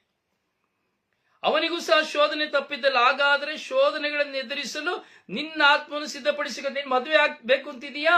ನಿನ್ನ ಮುಂದೆ ಇರುವ ಎಲ್ಲ ಜವಾಬ್ದಾರಿಗಳನ್ನ ನೀನು ನಿರ್ವಹಿಸಬೇಕು. ಅಂದ್ರೆ ಕೇವಲ ಮದುವೆ ಆಗಿದ ತಕ್ಷಣ ಒಂದು ತಾಲಿ ಕಟ್ಬಿಟ್ರೆ ಹೆಂಡತಿ ಬಂದ್ಬಿಡ್ತಾಳೆ ಅಂತಿಲ್ಲ. ಅವಳ ಮುಂದೆ ನೀನು ಒಂದು ವಿವಾಹವಾದ ಮೇಲೆ, ಒಂದು ಗಂಡ ಆಗ್ಬಹುದು ಹೆಣ್ಣಾಗ್ಬಹುದು, ನೀನು ವಿವಾಹವಾದ ಮೇಲೆ ನಿನ್ನ ಮುಂದೆ ಶೋಧನೆಗಳು ಸಾಕಷ್ಟು ಇರುತ್ತದೆ, ವೇದನೆಗಳು ಸಾಕಷ್ಟು ಇರ್ತದೆ, ಕಣ್ಣೀರು, ದುಃಖಗಳು, ನೋವುಗಳು, ಭಾರಗಳು ಸಾಕಷ್ಟು ಇರ್ತದೆ. ಆದರೆ ಅವೆಲ್ಲವನ್ನು ಸಹಿಸಿಕೊಳ್ಳಲು ನೀನು ಸಿದ್ಧನಾಗಿರಬೇಕು. ಕುಟುಂಬ ಸೇವೆ, ಜವಾಬ್ದಾರಿಯುತ ಸೇವೆ. ಮಗನೇ ದೇವರ ಸೇವೆ ಮಾಡಲು ಬಯಸುವೆಯಾ? ಹಾಗಾದರೆ ಶೋಧನೆಗಳನ್ನು ಜಯಿಸಲು ನಿನ್ನ ಆತ್ಮವನ್ನು ಸಿದ್ಧಪಡಿಸಿಕೋ. ಪ್ರಿಯರೇ, ಈ ಬಗೆಯ ಸೇವೆಯನ್ನ ನಾವು ನೋಡುತ್ತೇವೆ. ನಿಮಗೆ ಅನಿಸಿರಬಹುದು, ಏನು ದೇವರ ವಾಕ್ಯ ಹೀಗೆ ಹೇಳಿದೆ, ಈ ಬ್ರದರ್ ಏನೋ ಹೇಳ್ತಾ ಇದ್ದಾರಲ್ಲ. ಏನೂ ಹೇಳ್ತಾ ಇಲ್ಲ, ಸತ್ಯವನ್ನ ಹೇಳ್ತಾ ಇದ್ದಾರೆ. ನೀವು ಇನ್ನೊಮ್ಮೆ ಕೇಳಿ ವರ್ಡ್ ಆಫ್ ಗಾಡ್ ನ, ಪ್ರಶಾಂತವಾಗಿ ಕೇಳಿ. ಪ್ರಿಯರೇ, ನಾನು ಹೇಳುತ್ತಿರುವಂತಹ ವಾಕ್ಯ ಸತ್ಯ. ಸೇವೆ, ಒಂದು ಗಂಡನ ಸೇವೆ, ಒಂದು ಹೆಂಡತಿಗಿಂತ ಸೇವೆ ಈ ಲೋಕದಲ್ಲಿ ಬೇರೆ ಯಾವ ಸೇವೆ ಇಲ್ಲ. ಕುಟುಂಬ ಸೇವೆಯ ಅತಿ ಶ್ರೇಷ್ಠವಾದ ಸೇವೆ. ಮೂರನೆಯ ಹಂತದಲ್ಲಿ ನಾವು ನೋಡುವಾಗ ವಾಕ್ಯ ಹೇಳ್ತಾ ಇದೆ, ಮಗನೇ ದೇವರ ಸೇವೆ ಮಾಡಲು ಬಯಸುವಿಯಾ? ಹಾಗಾದರೆ ಶೋಧನೆಗಳನ್ನು ಜಯಿಸಲು ನಿನ್ನಾತ್ಮವನ್ನ ಸಿದ್ಧ ಮಾಡಿಕೋ. ಈ ದೇವರ ಸೇವೆಯನ್ನ ಮಾಡುವವನು ಜನಿಸುವುದು ಎಲ್ಲಿ? ತನ್ನ ಕುಟುಂಬದಲ್ಲಿ ತನ್ನ ಎತ್ತ ತಂದೆ ತಾಯಿಂದಿರಲ್ಲ. ತಂದೆ ತಾಯಿ ಈ ಇಬ್ಬರ ಮೂಲಕವಾಗಿ, ಇವರಿಬ್ಬರ ಪುಣ್ಯ ಫಲದ ನಿಮಿತ್ತವಾಗಿ, ಇವರ ಪ್ರೀತಿಯ ಸಂಕೇತವಾಗಿ ದೇವರು ಒಂದು ಜನ್ಮವನ್ನ ಕೊಡುತ್ತಾರೆ, ನನಗೂ ನಿಮಗೂ. ಹಾಗೆ ಈ ಲೋಕದಲ್ಲಿ ಹಲವಾರು ಜನ ದೇವರಿಂದ ಕರೆ ಹೊಂದಿದಂತಹ ಅಬ್ರಹಾಮನಿಂದ ಹಿಡಿದು ಪ್ರವಾದಿಗಳಿಂದ ಹಿಡಿದು, ಪ್ರೇಷಿತರಿಂದ ಹಿಡಿದು, ರಕ್ತಸಾಕ್ಷಿಗಳಿಂದ ಹಿಡಿದು, ಇಂದಿನ ಜಗತ್ತಿನವರೆಗೂ ಹಿಡಿದಲ್ಲ, ಒಮೇಗ ಲೋಕದ ಆದ್ಯಂತದವರೆಗೂ ದೇವರ ಸೇವೆ ಮಾಡುವಂತಹ ಪ್ರತಿಯೊಬ್ಬನು ಜನಿಸುವುದು ಕುಟುಂಬದಲ್ಲಿ, ತಂದೆ ತಾಯಿಯಲ್ಲಿ. ಈ ತಂದೆ ತಾಯಿಂದಿರ ಮೂಲಕವಾಗಿ ಆಗಿದೆ ಮಕ್ಕಳ ವಿಶ್ವಾಸದ ಪಾತ್ರದ ಬೆಳವಣಿಗೆ. ಹೀಗೆ ಬೆಳೆಯುವಂತಹ ಮಕ್ಕಳು ಬೆಳೆದು ಬರುವಾಗ ದೇವರ ಕರೆಯನ್ನು ಹೊಂದುವಾಗ, ಒಂದು ವೈವಾಹಿಕ ಜೀವಿತಕ್ಕೆ ಕರೆ, ಇನ್ನೊಂದು ದೇವರ ಸಾಮ್ರಾಜ್ಯಕ್ಕಾಗಿ ಕರೆ. ಒಂದು ಪ್ರಾಪಂಚಿಕವಾಗಿ ಕರೆ, ಇನ್ನೊಂದು ಆಧ್ಯಾತ್ಮಿಕವಾಗಿ ಕರೆ. ಈ ಎರಡು ಭಾಗಗಳನ್ನ ನಾವು ಚಿಂತೆಗೆ ತೆಗೆದುಕೊಳ್ಳಬೇಕು. ಈ ಎರಡನೆಯ ಭಾಗ ಆಧ್ಯಾತ್ಮಿಕತೆಯ ಭಾಗದಲ್ಲಿ ಕುಟುಂಬ ಜೀವಿತದಲ್ಲಿ ನೋಡಿ, ಯೇಸು ಸ್ವಾಮಿಯನ್ನು ನೋಡಿದರೆ ಯೇಸು ಸ್ವಾಮಿ ಎಲ್ಲಿ ಜನಿಸಿದರು? ತಂದೆ ತಾಯಿ ನಾವು ನೋಡ್ತೇವೆ ಕುಟುಂಬದಲ್ಲಿ ಜನಿಸಿದರು, ತಾಯಿಯ ಗರ್ಭದಲ್ಲಿ ಜನಿಸಿದರು. ಆದರೆ ಪವಿತ್ರಾತ್ಮರಿಂದ ಜನಿಸಿದರು, ಕುಟುಂಬ ಸಂಕೇತ. ಸ್ನಾನಿಕ ಯೌವನನ್ನು ನೋಡ್ತೇವೆ, ತಂದೆ ತಾಯಿಯ ಮೂಲಕವಾಗಿ ಜನಿಸಿದ್ರೆ ಸಂಪೂರ್ಣವಾಗಿ ತಂದೆ ಹಾಗೂ ತಾಯಿಯ ಮಿಲನ ನಿಮಿತ್ತವಾಗಿ ಸ್ನಾನಿಕ ಯೌವನರು ಜನಿಸಿದರು. ಅಬ್ರಹಾಮನನ್ನು ನೋಡುವಾಗ ತಂದೆ ತಾಯಿಯ ನಿಮಿತ್ತವಾಗಿ ಜನಿಸಿದರು. ಈಸಾಕನನ್ನು ನೋಡುವಾಗ, ಯಾಕೋಬನನ್ನು ನೋಡುವಾಗ, ಎಲಿಯನನ್ನು ನೋಡುವಾಗ, ಎಲೀಶನನ್ನು ನೋಡುವಾಗ, ಹೀಗೆ ಮೋಶೆಯನ್ನು ನೋಡುವಾಗ, ಸಾಲಮನನ್ನು ನೋಡುವಾಗ, ಜೋಸೆಫನನ್ನು ನೋಡುವಾಗ, ಹೀಗೆ ಎಸ್ತರನ್ನ ನೋಡುವಾಗ, ಸುಜಾನಳನ್ನು ಹೀಗೆ ಒಂದೊಂದು ವ್ಯಕ್ತಿಗಳನ್ನ ನೋಡುವಾಗ, ಪ್ರೇಷಿತರನ್ನ ಪ್ರತಿಯೊಬ್ಬರನ್ನ ನೋಡುವಾಗ ಅವರೆಲ್ಲರೂ ಜನಿಸಿದ್ದು ಕುಟುಂಬದಲ್ಲಿ. ಆ ತಂದೆ ತಾಯಿಯ ಸೇವೆಯ ನಿಮಿತ್ತವಾಗಿ, ತ್ಯಾಗದ ನಿಮಿತ್ತವಾಗಿ. ಹೀಗೆ ದೈವ ಕರೆಗೆ, ಒಂದು ಕುಟುಂಬದಿಂದ ಕರೆ, ದೈವ ಕರೆಗೆ ಹೋಗುಡುವಾಗ ವಾಕ್ಯ ಹೇಳುತ್ತದೆ, ನಿನ್ನ ಶೋಧನೆಗಳೆಲ್ಲವನ್ನು ಎದುರಿಸಲು ನಿನ್ನ ಆತ್ಮನು ಸಿದ್ಧಪಡಿಸಿಕೊ. ಇಲ್ಲಿ ನಾವು ನೋಡುತ್ತೇವೆ ತಂದೆಯ ಪಾತ್ರ, ತಾಯಿಯ ಪಾತ್ರ. ಮೂರನೇದಾಗಿ ಈ ತಂದೆ ತಾಯಿಂದಿರ ಮೂಲಕವಾಗಿ ಬೆಳೆದು ಬಂದ ಮಗುವಿನ ಪಾತ್ರ, ದೈವ ಸೇವೆಯ ಪಾತ್ರವನ್ನು ನಾವು ನೋಡುತ್ತೇವೆ. ಈ ದೈವ ಸೇವೆಗೆ ಕರೆ ಹೊಂದಿರುವಂತಹ ವ್ಯಕ್ತಿ, ಅದೊಂದು ಸನ್ಯಾಸಿ ಆಗಿರಬಹುದು, ಒಂದು ಸ್ವಾಮೀಜಿ ಆಗಿರಬಹುದು, ಒಬ್ಬ ಪಾಸ್ಟರ್ ಆಗಿರ್ಬೋದು, ಯಾಜಕ ಆಗಿರ್ಬೋದು, ನಾನಾಗಿರ್ಬೋದು, ನೀವಾಗಿರ್ಬೋದು. ದೇವರಲ್ಲಿ ಭರವಸೆ ಹೊಂದಿದ ಪ್ರತಿಯೊಬ್ಬನು ದೈವ ಸೇವೆಗೆ ಕರೆ ಹೊಂದಿದಂತಹ ವ್ಯಕ್ತಿ. ದೇವರ ಸೇವೆಗೆ ಕರೆ ಹೊಂದಿರುವ ಪ್ರತಿಯೊಬ್ಬ ವ್ಯಕ್ತಿಯು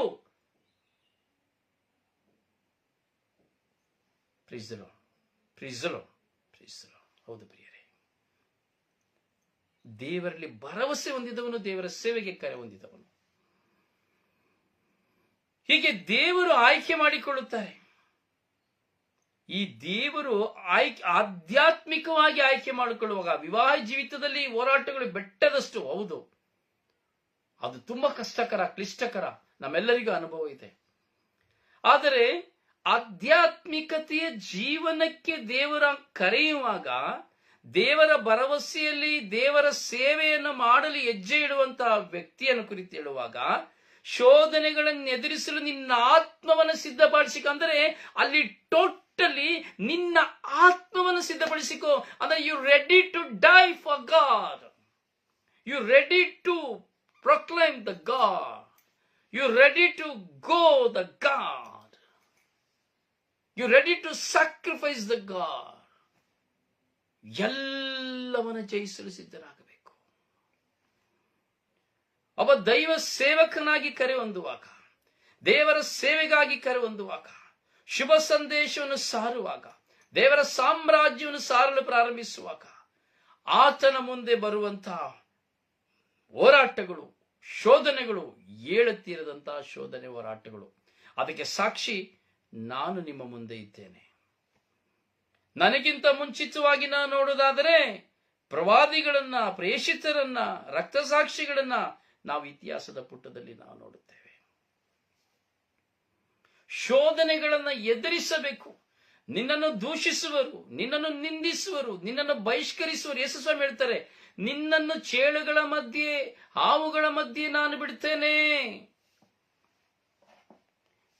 ನಿನ್ನನ್ನು ಬಲಿ ಕೊಡುವವನು ದೇವರಿಗೆ ಬಲಿ ಕೊಟ್ಟನೆಂಬಂತ ಕಾಲವು ಬರುವುದು. ದೇವಾಲಯದಲ್ಲಿ ನಿಮ್ಮನ್ನು ಅವರು ಬಹಿಷ್ಕರಿಸುತ್ತಾರೆ, ನಿಮ್ಮನ್ನು ಕಟ್ಟಿ ಹಾಕುತ್ತಾರೆ, ನಿಮ್ಮನ್ನು ಕೊಲೆ ಮಾಡುತ್ತಾರೆ, ಏನು ಮಾಡಲಿಕ್ಕೂ ಸಿದ್ಧರಾಗ್ತಾರೆ. ನೀವು ದೂಷಣೆಗೂ, ನಿಂದನೆಗೂ, ಅವಮಾನಕ್ಕೂ ಒಳಗಾಗಬೇಕು. Praise the Lord, praise the Lord, praise the Lord. ನಿನ್ನ ಮುಂದೆ ಬರುವಂತಹ ಎಲ್ಲ ಶೋಧನೆಗಳನ್ನು ನೀನು ಜಯಿಸಬೇಕು. ಮಾನಸಿಕವಾಗಿ ನಿನ್ನ ಮೇಲೆ ಪರಿಣಾಮ ಬೀರುವ ಎಲ್ಲ ಶೋಧನೆಯನ್ನು ಜಯಿಸಬೇಕು. ಪ್ರಾಪಂಚಿಕವಾಗಿ ನಿನ್ನ ಮೇಲೆ ಬರುವಂತಹ ಎಲ್ಲ ಶೋಧನೆಗಳನ್ನು ಜಯಿಸಬೇಕು. ದೈಹಿಕವಾಗಿ ನಿನ್ನ ಮುಂದೆ ಬರುವಂತಹ ಎಲ್ಲ ಶೋಧನೆಗಳನ್ನು ನೀನು ಜಯಿಸಬೇಕು. ಆಧ್ಯಾತ್ಮಿಕವಾಗಿ ಬರುವಂತಹ ಎಲ್ಲ ಶೋಧನೆಗಳನ್ನು ನೀನು ಜಯಿಸಬೇಕು. ಪ್ರೀಸ್ ದಿ ಲಾರ್ಡ್. ಪ್ರಿಯರೇ, ಶೋಧನೆ ಎಂದರೆ ಅಷ್ಟು ಸುಲಭ ಸಾಧವಾದದ್ದಲ್ಲ. ತನ್ನನ್ನು ತಾನು ಒಂದು ವ್ಯಕ್ತಿ ದೇವರಿಗೆ ಸಂಪೂರ್ಣವಾಗಿ ಸಮರ್ಪಿಸಿಕೊಳ್ಳುತ್ತಾನೆ ಎಂಬುದಾದರೆ, ಹೇಗೆ ಒಂದು ಹೆಂಡತಿಯು ತನ್ನ ಗಂಡನನ್ನು ತೃಪ್ತಿಪಡಿಸಲು ಆಸೆ ಪಡುತ್ತಾಳೋ, ಹೇಗೆ ಒಂದು ಗಂಡನು ತನ್ನ ಹೆಂಡತಿ ಮಕ್ಕಳನ್ನು ತೃಪ್ತಿಪಡಿಸಲು ಶ್ರಮಿಸುತ್ತಾನೋ, ಅದಕ್ಕಿಂತ ದುಪ್ಪಟ್ಟವಾದದ್ದಾಗಿದೆ ದೇವರ ನಿಜವಾದ ಸಾಮ್ರಾಜ್ಯಕ್ಕಾಗಿ ಆತೊರೆದು ದೇವರ ಸೇವೆಯನ್ನು ಮಾಡುವವನು ಸಹಿಸಬೇಕಾದಂತಹ ಶೋಧನೆಗಳು ಬೆಟ್ಟದಂತಿರುತ್ತದೆ. ಅವನೆಲ್ಲವನ್ನ ಜಯಿಸಬೇಕು. ತೋಳಗಳ ಮಧ್ಯೆ ಕುರಿಯನ್ನು ಬಿಟ್ಟಂತೆ ನಾನು ನಿನ್ನನ್ನು ಬಿಡುತ್ತೇನೆ. Praise the Lord. ಸಹಿಸಿಕೊಳ್ಳೇಬೇಕು. ಹೇಳ್ತಾರೆ ಪರ್ವತ ಪ್ರಸಂಗದಲ್ಲಿ, ಮತ್ತಾಯನ ಶುಭ ಸಂದೇಶದಲ್ಲಿ 5ನೇ ಅಧ್ಯಾಯ ಕೊನೆಯ ವಾಕ್ಯದಲ್ಲಿ, ನಿಮ್ಮನ್ನ ಹೀನೈಸಬಹುದು, ನಿಂದಿಸಬಹುದು, ದುಃಖಿಸಬಹುದು, ಏನೇ ಮಾಡಬಹುದು. ಆಗ ನೀವು ಸೋತು ಹೋಗ್ಬೇಡಿ, ಕುಗ್ಗಿ ಹೋಗ್ಬೇಡಿ. ಯಾಕೆಂದರೆ ನೀವು ನಿಮಗಿಂತ ಮುಂಚೆ ಇದ್ದಂತಹ ಪ್ರವಾದಿಗಳ ಜೀವನವನ್ನ, ಪ್ರೇಷಿತರ ಜೀವನವನ್ನ ಒಮ್ಮೆ ತಿರುಗಿ ನೋಡಿರಿ. ಅವರ ಜೀವನ ಹೇಗಿತ್ತು. ಅದರಿಂದ ಶೋಧನೆಗಳು ಬರುವಾಗ ನೀವು ಜಯಿಸಬೇಕು. ಅವುಗಳನ್ನು ಎದುರಿಸಲು ನಿಮ್ಮ ಆತ್ಮವನ್ನ ನೀವು ಸಿದ್ಧ ಮಾಡಿಕೊಳ್ಳಬೇಕು. ಯುದ್ಧಕ್ಕೆ ಹೋಗುವಾಗ ಶಸ್ತ್ರಾಭ್ಯಾಸವಲ್ಲ, ಯುದ್ಧಕ್ಕೆ ಹೋಗುವುದಕ್ಕೆ ಮುಂಚಿತವಾಗಿ ಶಸ್ತ್ರಾಭ್ಯಾಸ. ಮಗನೇ, ಮಗಳೇ, ದೇವರ ಸೇವೆ ಮಾಡಲು ನೀನು ಸಿದ್ಧನಿರುವೆಯಾ? ಹಾಗಾದರೆ ಶೋಧನೆಗಳನ್ನು ಎದುರಿಸಲು ನಿನ್ನ ಆತ್ಮವನ್ನ ನೀನು ಸಿದ್ಧಗೊಳಿಸಿಕೋ. ಆ ನಿನ್ನ ಆತ್ಮವನ್ನ ಕಲ್ಮಶ ಮಾಡಿಕೊಳ್ಳಬೇಡ. ಆತ್ಮವನ್ನ ನೀನು ನಾಶ ಮಾಡಿಕೊಳ್ಳಬೇಡ. ಆ ಆತ್ಮವನ್ನು ನೀನು ವಂಚಿಸಬೇಡ. ಆ ಆತ್ಮವನ್ನು ಮಲಿನ ಮಾಡಿಕೊಳ್ಳಬೇಡ. ನಿನ್ನ ಆತ್ಮವನ್ನು ಸಿದ್ಧಪಡಿಸಿಕೋ. ಯಾಕೆಂದರೆ ನಿನ್ನ ಆತ್ಮದಲ್ಲಿ ದೇವರು ವಾಸ ಮಾಡುವರು.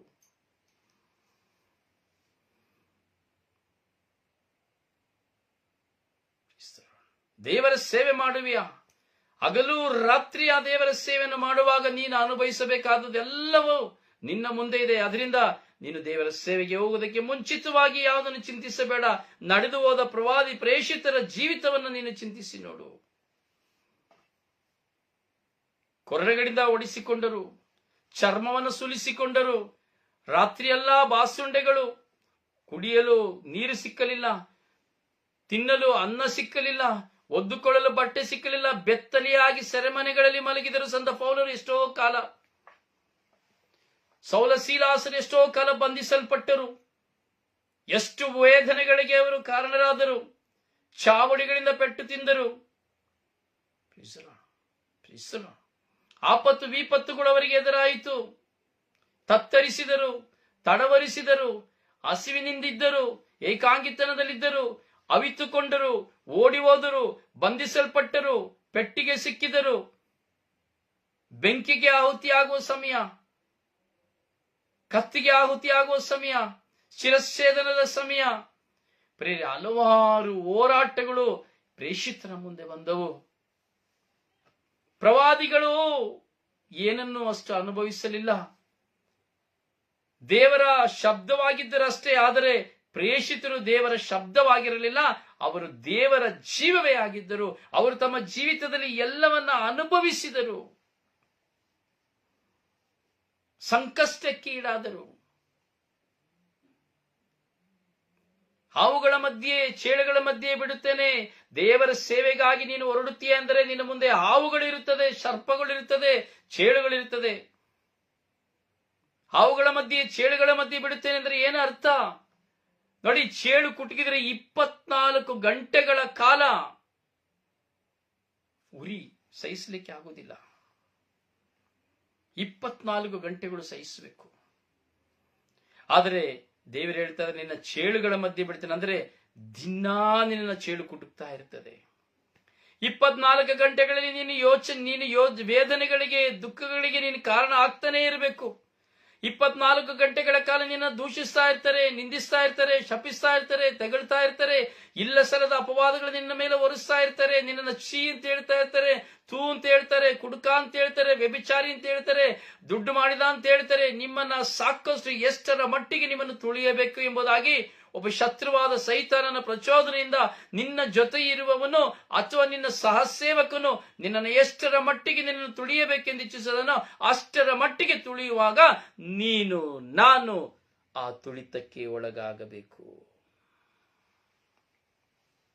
ನಾನು ನನ್ನ ಜೀವಿತದಲ್ಲಿ ಹೇಳ್ತಾ ಇದ್ದೆ, ನನ್ನ ಜೀವನದಲ್ಲಿ ದಾರಿದ್ರ್ಯಗಳು, ಹಸಿವು, ಕಷ್ಟಗಳು, ನಷ್ಟಗಳು ಬರುವಾಗ ನಾನು ದೇವರೊಂದಿಗೆ ಹೇಳ್ತಾ ಇದ್ದೆ, ನನಗೆ ಬಿಡುಗಡೆ ಕೊಡಿ ಅಂತ ಹೇಳ್ತಾ ಇರಲಿಲ್ಲ. ಸ್ವಾಮಿ ಇದರಿಂದ ತಪ್ಪಿಸಿ ಅಂತ ಹೇಳ್ತಾ ಇರಲಿಲ್ಲ. ನಾನು ಹೇಳಿದೆ, ಸ್ವಾಮಿ ತುಳಿರಿ ಸ್ವಾಮಿ, ಇನ್ನೂ ನನ್ನ ತುಳಿರಿ ಸ್ವಾಮಿ, ಇನ್ನೂ ನನ್ನ ಎಷ್ಟು ಬೇಕಷ್ಟು ತುಳಿರಿ ಸ್ವಾಮಿ. ಒಬ್ಬ ಕುಂಬಾರನು ಒಂದು ಸುಂದರವಾದ ಪಾತ್ರೆ ಮಡಿಕೆಯನ್ನು ಮಾಡಲು ಹದ ಮಾಡಿ ಎಷ್ಟು ಹದವಾಗಿ ಮಣ್ಣನ್ನು ಮಾಡಬೇಕೋ, ಎಷ್ಟು ತುಳಿದು ಅದನ್ನು ಹದ ಮಾಡುತ್ತಾನೋ ಹಾಗೆ ನನ್ನನ್ನು ತುಳಿದು ತುಳಿದು ತುಳಿದು ನನ್ನನ್ನು ಹದ ಮಾಡಿ ಒಂದು ಸಾಧನವನ್ನಾಗಿ, ಆಕರ್ಷಣೀಯ ಸಾಧನವನ್ನಾಗಿ ಮಾರ್ಪಡಿಸಿರಿ ಸ್ವಾಮಿ, ನನ್ನನ್ನು ತುಳಿರಿ ಸ್ವಾಮಿ, ತುಳಿರಿ ಸ್ವಾಮಿ ಎಂಬುದಾಗಿ ಅಳುತ್ತಾ ಕುಳಿತುಕೊಳ್ತಾ ಇದೆ. ರಾತ್ರಿಯೆಲ್ಲ ಅಳುತ್ತಾ ಇದೆ. ಅಳುವಾಗ ಈ ಮಾತನ್ನ ಹೇಳ್ತಾನೆ ಇದ್ದೆ, ನನ್ನನ್ನು ಒಂದು ಹೊಸ ಸೃಷ್ಟಿಯಾಗಿ ಮಾರ್ಪಡಿಸಿ ತುಳಿರಿ, ನಾನು ಸಹಿಸಿಕೊಳ್ಳುವ ಶಕ್ತಿಯನ್ನು ಕೊಡಿ, ತುಳಿರಿ, ನಿಮಗೆ ಎಷ್ಟು ಬೇಕಷ್ಟು ನನ್ನನ್ನು ತುಳಿರಿ. ಆದರೆ ಒಂದೇ ಒಂದು, ನಾನು ನಿನಗಾಗಿ ಜೀವಿಸಬೇಕು, ನಾನು ನಿನ್ನ ಮಹಿಮೆಗಾಗಿ ಜೀವಿಸಬೇಕು, ಲೋಕದ ಕಟ್ಟ ಕಡೆಯವರೆಗೂ ನಿನ್ನ ಶುಭ ಸಂದೇಶವನ್ನು ಸಾರಬೇಕು. ತುಳಿರಿ, ನನ್ನನ್ನು ಒಂದು ಒಳ್ಳೆಯ ಸಾಧನವನ್ನಾಗಿ ಮಾರ್ಪಡಿಸಿರಿ ಎಂಬುದಾಗಿ ಹಲವು ಕಾಲಗಳ, ವರ್ಷಾನುವರ್ಷಗಳ ಪ್ರಾರ್ಥನೆ, ಕಣ್ಣೀರಿನ ಪ್ರಾರ್ಥನೆ ನನ್ನ ಹಾಸಿಗೆಯಲ್ಲಿ ತೇಲುತ್ತಾ ಇತ್ತು ಪ್ರಿಯರೇ. ಅದರ ಸಾರ್ಥಕತೆಯ ಪ್ರಯೋಜನವೇ, ಆ ಸಾರ್ಥಕತೆಯ ಅನುಗ್ರಹವೇ ಇಂದು ಈ ಸ್ವರ್ಗೀಯ ಯಾತ್ರೆ, ಬ್ಲೆಸ್ಸಿಂಗ್ ಟೈಮ್ನ ಈ ಶುಶ್ರೂಷೆ. Praise the Lord, praise the Lord, praise the Lord. ಪ್ರಿಯರೇ, ಒಬ್ಬ ಸೇವಕ ಸಂಪೂರ್ಣವಾಗಿ ತನ್ನ ಜೀವಿತವನ್ನು ಸೇವೆಗೆ ಸಮರ್ಪಿಸಿಕೊಳ್ಳುವಾಗ ಅವನ ಜೀವಿತದಲ್ಲಿ ಬರುವಂತಹ ಯಾತನೆಗಳು ಯಾರಿಗೂ ಸಹ ಹೇಳಲು ಅಸಾಧ್ಯ ಹಾಗೂ ಸಹಿಸಲು ಅಸಾಧ್ಯ.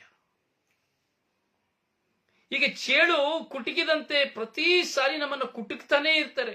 ನಿನ್ನ ಹೆಂಡತಿ ಕುಟುಕ್ತಾ ಇರ್ತಾಳೆ, ಮಕ್ಕಳು ಕುಟುಕ್ತಾ ಇರ್ತಾಳೆ, ಎತ್ತ ತಂದೆ ತಾಯಿ ಕುಟುಕ್ತಾ ಇರ್ತಾರೆ, ಅಣ್ಣ ತಮ್ಮ ಕುಟುಕ್ತಾ ಇರ್ತಾರೆ, ಊರಲ್ಲಿರೋರು ಪ್ರತಿಯೊಬ್ಬರು, ನಿಮ್ಮನ್ನ ಪ್ರೀತಿಸುವವರು, ಸ್ನೇಹಿತರು, ಯಾಜಕರು, ಶುಶ್ರೂಷೆ ಮಾಡುವವರು, ಪ್ರಾರ್ಥಿಸುವವರು ಎಲ್ಲರೂ ಕುಟುಕುತ್ತಲೇ ಇರುತ್ತಾರೆ ಚೇಳಿನಂತೆ. ಅಂದರೆ ಸಾಯುವ ಕ್ಷಣದವರೆಗೂ ನೀನು ಚೇಳಿನಾಗೆ ಕುಟುಕಿಸಿಕೊಳ್ತಾನೆ ಇರಬೇಕು. 24 ಗಂಟೆ ಅಲ್ಲ, ಸಾಯುವ ಕ್ಷಣದವರೆಗೂ ನಿನಗೆ ಉರಿಗಳು, ದೇಹದಲ್ಲಿ ಉರಿ ಬಂದಂತೆ ನೋವುಗಳು, ಯಾತನೆಗಳು ತಪ್ಪಿದ್ದಲ್ಲ.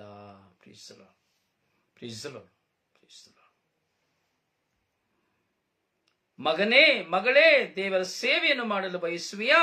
ಹಾಗಾದರೆ ಶೋಧನೆಗಳನ್ನು ಎದುರಿಸಲು ನಿನ್ನ ಆತ್ಮವನ್ನು ಸಿದ್ಧಪಡಿಸಿಕೋ.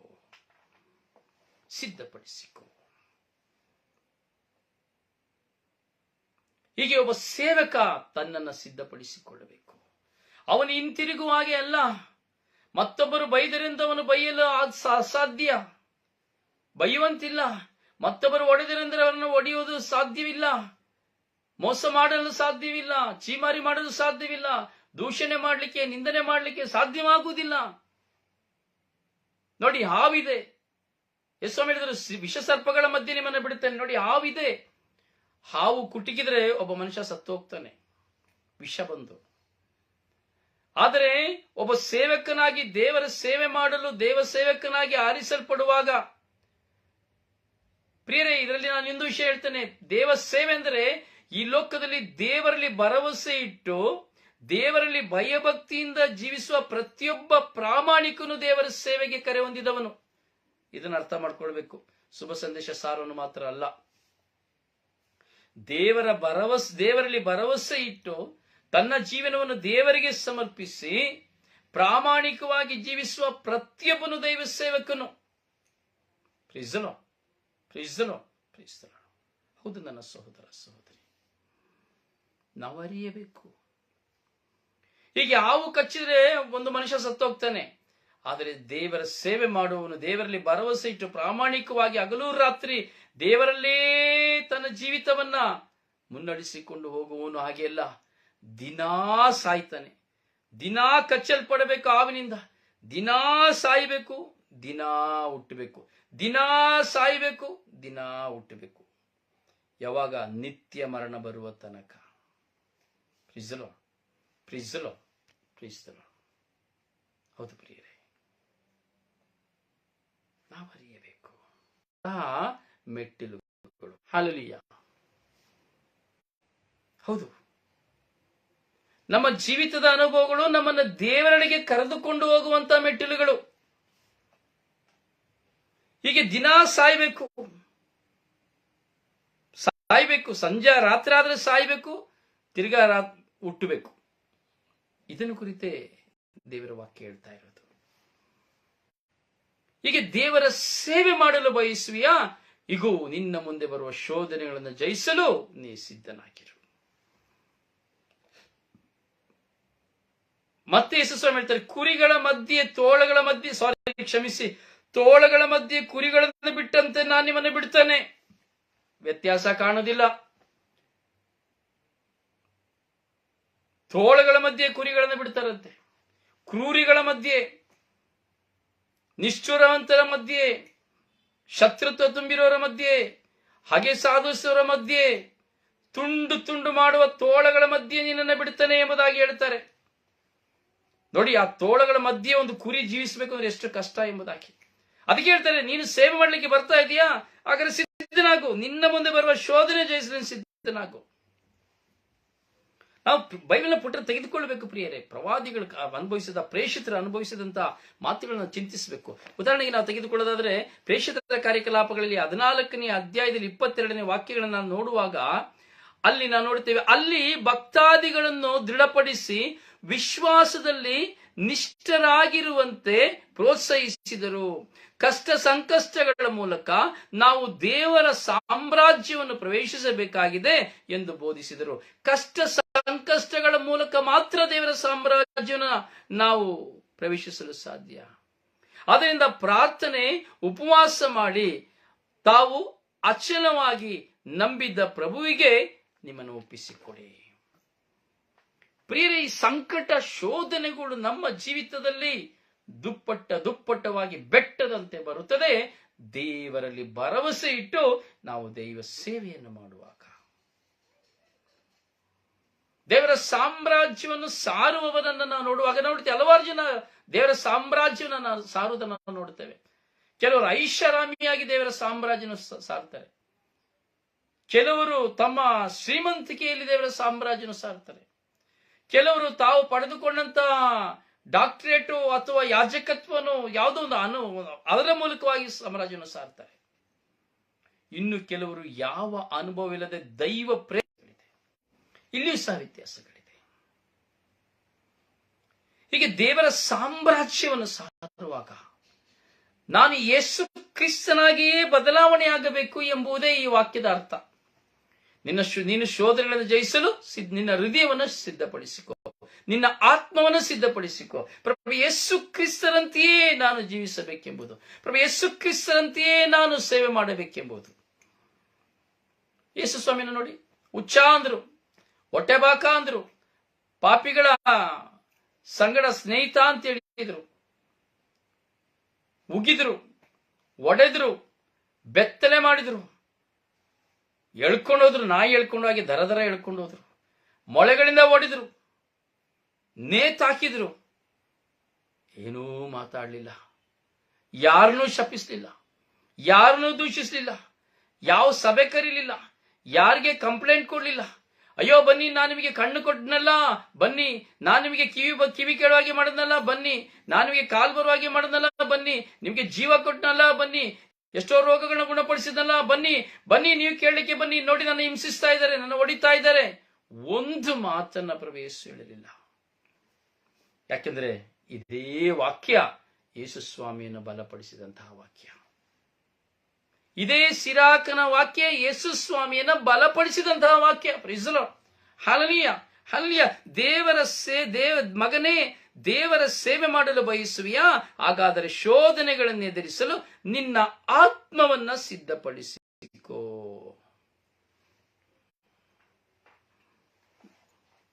ಅರ್ಥ ಆಯ್ತಲ್ಲ ಪ್ರಿಯರೇ? ನಮ್ಮ ಅನುಭವಗಳು ನಾವು ಈ ಲೋಕದಲ್ಲಿ, ಇಂದಿನ ಲೋಕದಲ್ಲಿ ಚಿಂತಿಸುವ ಚಿಂತೆಗಳಾಗಿ ಅಲ್ಲ. ದೇವರ ಸೇವೆ ಎಂದೇಳುವುದು ಹಲವು ಮೇಗಲುಗಳಲ್ಲಿದೆ. ನಾನು ಹೇಳಿದೆ ಪ್ರಾರಂಭದಲ್ಲಿ, ಒಂದು ತಾಯಿಯ ಸೇವೆ ಅಂದ್ರೆ ಒಂದು ಹೆಂಡತಿಯ ಸೇವೆ, ಒಂದು ಗಂಡನ ಸೇವೆ, ಹಾಗೆ ಒಂದು ದೈವ ಸೇವೆ. ಹಾಗೆ ಪ್ರಪಂಚದಲ್ಲಿ ನಾವು ನೋಡ್ತೇವೆ ಇನ್ನೂ ಸೇವೆಗಳು, ಸಮಾಜ ಸೇವೆ ಮಾಡುವವರನ್ನು ನಾವು ನೋಡುತ್ತೇವೆ. ಎಷ್ಟೋ ಜನ ವೃದ್ಧಾಶ್ರಮ, ಅನಾಥಾಶ್ರಮ, ನಿರ್ಗತಿಕರ ಆಶ್ರಮ, ಹಲವಾರು ಸೇವಾಶ್ರಮಗಳು, ಹಗಲು ರಾತ್ರಿ ರಸ್ತೆಯಲ್ಲಿ ಬಿದ್ದವರನ್ನ, ಕೊಳುಕಿನಲ್ಲಿರುವವರನ್ನ, ರೋಗದಲ್ಲಿರುವವರನ್ನ, ಕೊಳೆತು ಹೋಗುತ್ತಿರುವವರನ್ನ ಹೊತ್ತು ಕೊಂಡು ಹೋಗಿ ಮಾಡುವಂತಹ ಸೇವೆ. ಯೋಚನೆ ಮಾಡಿ ನೋಡಿ, ಅವರ ಸೇವೆಗಳು ಎಷ್ಟು ಶುಭ ಸಂದೇಶ ಸಾರುವುದಕ್ಕಿಂತ ಶಕ್ತವಾದ ಸೇವೆ ಆ ಸೇವೆ. ಶುಭ ಸಂದೇಶ ಸಾರುವುದಕ್ಕಿಂತ ನಿಜವಾದ ಮಲಿನತೆ ಇಲ್ಲದ, ಸ್ವಾರ್ಥವಿಲ್ಲದ, ಯಾವುದೇ ಅಭಿಲಾಷೆ ಇಲ್ಲದ, ನಿಸ್ವಾರ್ಥತೆಯ, ತ್ಯಾಗದ, ನಾಚಿಕೆ ಇಲ್ಲದ, ಯಾವುದೇ ವಿಧವಾದಂತ ಏನು ಹೇಳುದು ಅಸಖ್ಯವಿಲ್ಲದ ನಿಜವಾದ ಸೇವೆ ಆ ಸಮಾಜ ಸೇವೆ.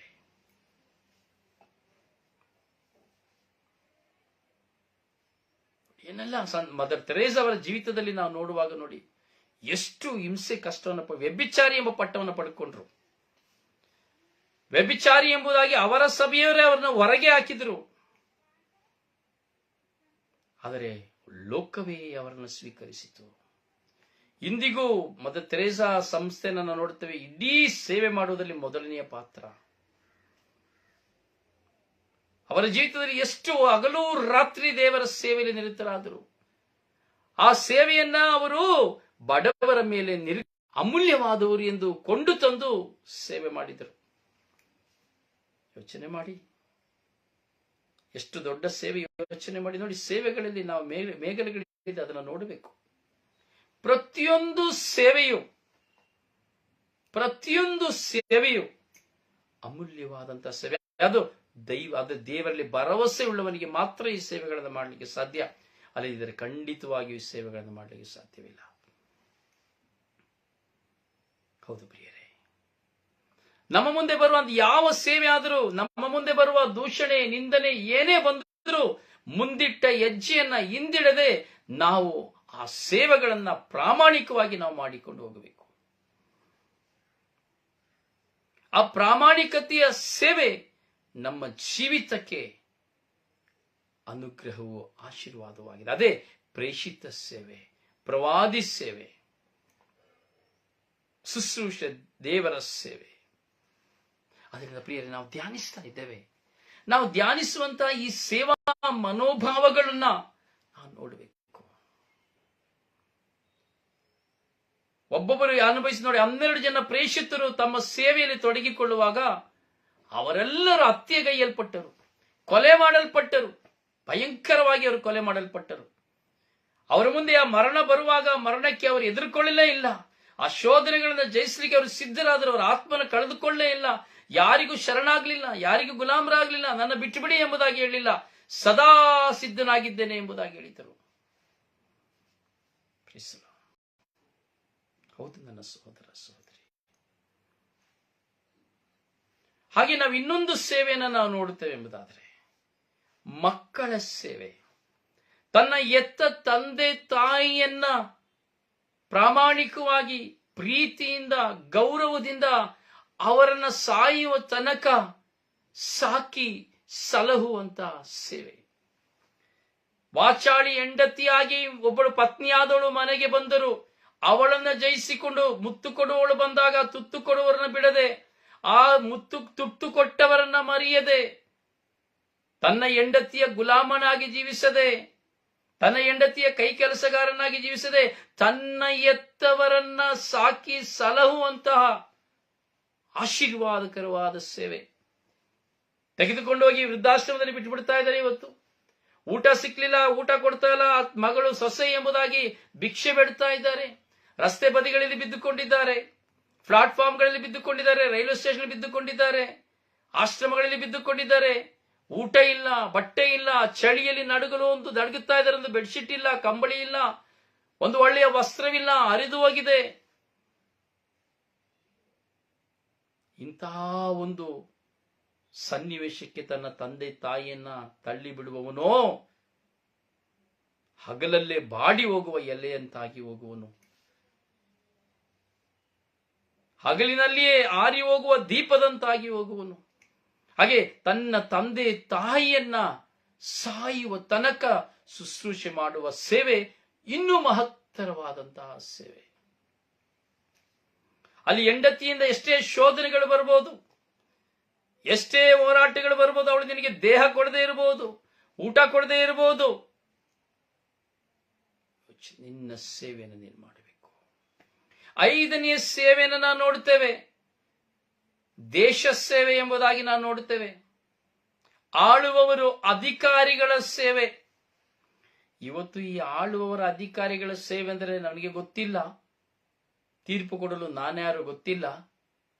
ಆದರೆ ಇವತ್ತು ಒಟ್ಟಾರೆಯಾಗಿ ನಾವು ನೋಡುವಾಗ 90% ಆಳುವವರ ಅಧಿಕಾರಿಗಳ ಸೇವೆ ಎಷ್ಟು ಸ್ವಾರ್ಥಕರವಾದದ್ದು, ಎಷ್ಟು ನಿಸ್ವಾರ್ಥಕರವಾದದ್ದು ಎಂಬ ಅನುಭವ ಪ್ರತಿಯೊಬ್ಬ ಮನುಷ್ಯನಿಗೂ ಇದೆ. ಅದು ಒಂದು ಸೇವೆ. ಆ ಸೇವೆಯಲ್ಲಿ ಶೋಧನೆಗಳು ಬರುವಾಗ ನಿನ್ನ ಆತ್ಮನ ಕಳೆದುಕೊಳ್ಳಬೇಡ. ನಿನ್ನ ಮುಂದೆ ಹಣದ ವ್ಯಾಮೋಹ ಬರುತ್ತದೆ, ಗುಲಾಮನಾಗಬೇಡ. ನಿನ್ನ ಮುಂದೆ ಹೆಣ್ಣು ಬರುತ್ತಾಳೆ, ಗುಲಾಮನಾಗಬೇಡ. ನಿನ್ನ ಮುಂದೆ ಅಧಿಕಾರದ ಆಸೆ ಬರುತ್ತದೆ, ಆಸೆ ಪಡಬೇಡ.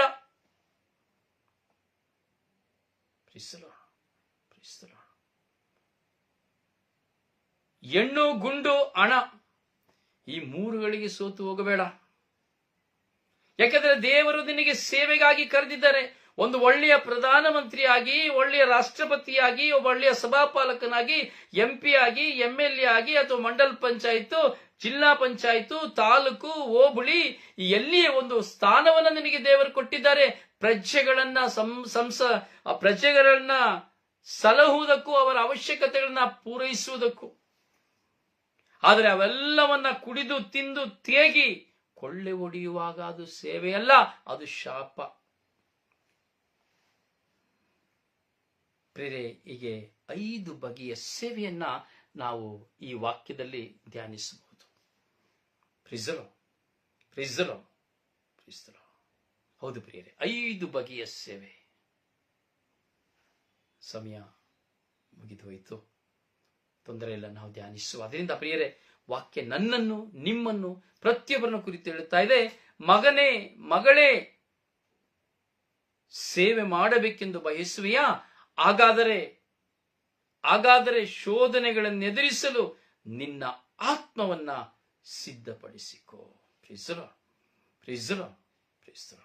ಪ್ರೇರೆ, ಆಲಿಸಿ, ಧ್ಯಾನಿಸಿ, ಪ್ರಾರ್ಥಿಸಿ, ಹಾಗೂ ಪರರಿಗೆ ಶೇರ್ ಮಾಡಿ. ನಿಮಗೆ ಯೂಟ್ಯೂಬ್ ಚಾನಲ್ ಲಿಂಕ್ಗಳನ್ನ ಕಳಿಸ್ತೇವೆ. ದಯವಿಟ್ಟು ಅವುಗಳನ್ನ ಎಲ್ಲರಿಗೂ ಶೇರ್ ಮಾಡಿ, ಕೇಳಿ ಎಂಬುದಾಗಿ ಹೇಳಿ ಜ್ಞಾನವನ್ನ ಪಡೆದುಕೊಳ್ಳಿ. ನಿಜವಾದ ಸೇವೆಯನ್ನ ಮಾಡಲು ನಾವು ಸಿದ್ಧರಾಗೋಣ. ನಿಮಗಾಗಿ ಪ್ರಾರ್ಥಿಸುವ ನಿಮ್ಮ ಸೇವಕ brother Rozario Pandavapura. Praise the lord.